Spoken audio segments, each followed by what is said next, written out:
Minasan konnichiwa, selamat datang di kelas JWD Japanese with Tiara, kelas bahasa Jepang tanpa basa-basi.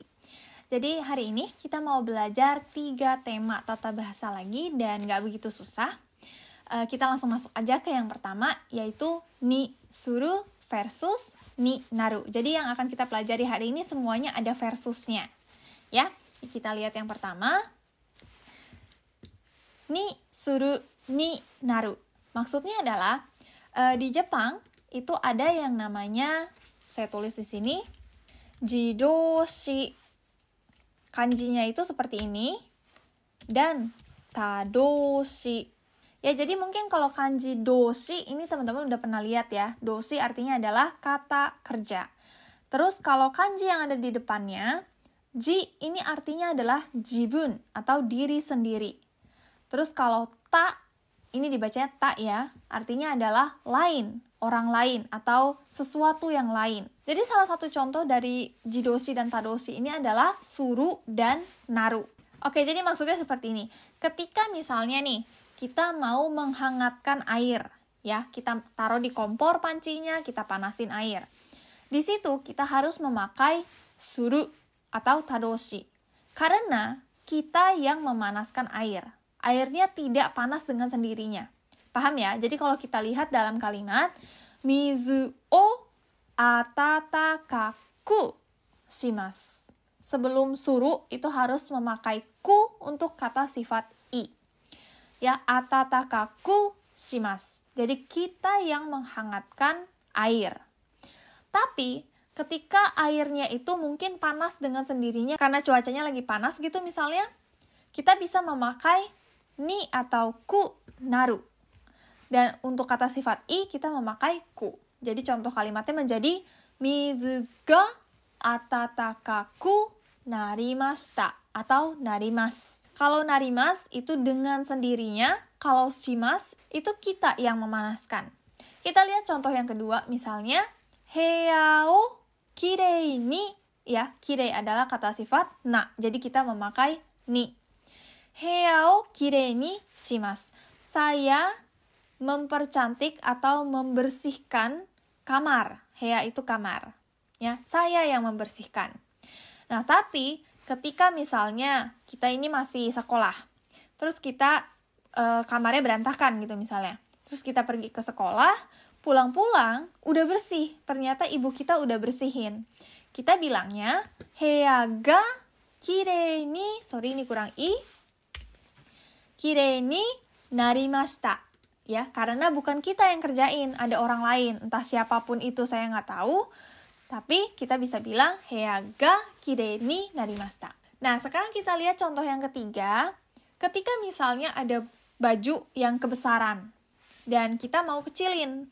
Ketika kita mau kecilin baju dan kita sendiri yang kecilin, kita gunting bajunya, kita jahit sendiri, kita bisa bilang, fuku o chisaku shimashita. Fuku o chisaku shimashita.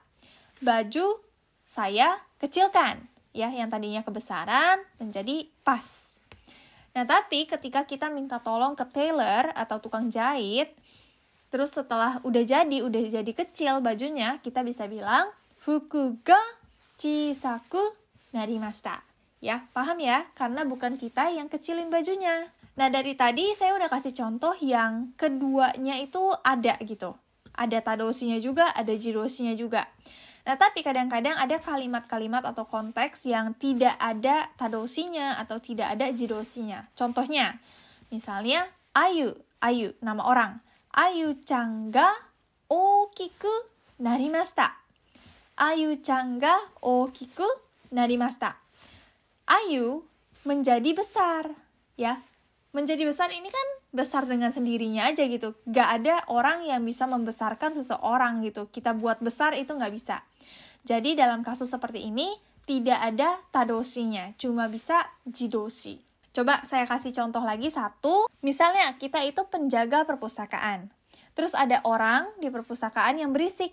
Nah, karena di perpustakaan gak boleh berisik, jadi kita harus kasih warning. Terus kita bisa bilang, shizuka ni shite kudasai. Shizuka ni shite kudasai. Harap tenang. Nah, dalam kasus ini, kita yang menyuruh mereka tenang, ya kan? Makanya kita memakai tadoshi. Dan apabila mereka sudah tenang, kita bilang shizuka ni narimashita. Shizuka ni narimashita, menjadi tenang. Terus satu hal yang sangat penting dari tadoshi dan jidoshi ini adalah, mungkin teman-teman udah ngeh juga, kalau tadoshi karena kita yang melakukan sesuatu tersebut, jadi kita harus memakai o. Mizu wo atatakaku shimasu. Heya wo kirei ni shimasu. Fuku wo chisaku shimasu. Tapi kalau jidoshi, karena sesuatunya itu terjadi dengan sendirinya, maka kita harus memakai ga. Mizu ga atatakaku narimashita. Heya ga kirei ni narimashita. Fuku ga chisaku narimashita.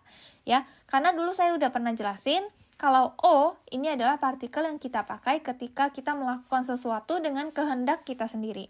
Tapi kalau ga, ini adalah partikel yang kita pakai ketika doshi atau kata kerjanya itu tidak bisa kita kontrol, yang terjadi dengan sendirinya. Tadoshi dan jidoshi ini sebenarnya ada banyak, nggak cuma suru dan naru aja. Ada banyak, tapi nanti kita akan pelajari lagi di pelajaran yang lain. Oke, sekarang kita mau lihat yang kedua. Yang kedua ini, ta atau de u mae ni. Maksudnya adalah, fi ini maksudnya adalah verb ya, kata kerja. Dan ini harus bentuk ta ke. Jadi maksudnya adalah bentuk lampau. Atau de versus dengan u mae ni. Jadi misalnya seperti gohan o tabeta ato de mizu wo nomimasu. Minum air setelah makan. Ya, jadi kesimpulannya ta atau de artinya adalah setelah. Apabila kita mau bilang sebelum, kita bisa bilang dengan u mae ni. Maksudnya adalah gohan wo taberu mae ni mizu wo nomimasu. Sebelum makan, minum air. Kalau atau de, kalau setelah, kita harus memakai bentuk lampau. Kalau kita mau berbicara yang sebelum, berarti kita harus memakai jishoke, ya, bentuk kamus. Kita lihat contoh yang kedua. Ini adalah percakapan. Heya o katazukete. Misalnya ini ibu yang bilang, rapihkan kamar ya. Terus kita bilang, ato de suru yo. Ato de suru yo. Maksudnya, iya, nanti. Terus kita lihat contoh sebelum yang kedua. Neru mae ni, neru, tidur ya. Ha artinya adalah gigi. O migakimasu, sikat gigi. Sebelum tidur, sikat gigi. Neru mae ni ha o migakimasu. Ya, nggak begitu susah ya. Oke, sekarang kita mau lihat ke yang ketiga, yang terakhir. Ini kalau kita translate ke dalam bahasa Indonesia sangat gampang. Yang sebelah sini adalah sudah. Yang sebelah sini adalah belum. Ya, segampang itu. Jadi kita lihat contoh kalimatnya aja. Mo ofuro ni hairimashita. Saya sudah mandi. Ofuro ni hairu. Maksudnya adalah mandi. Tapi kalau saya belum mandi, mada ofuro ni haite imasen. Jadi bentuk akhirnya harus te imasen.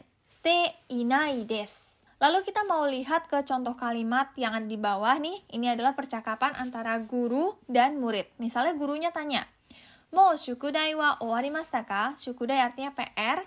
Jadi maksudnya adalah apakah PR sudah selesai?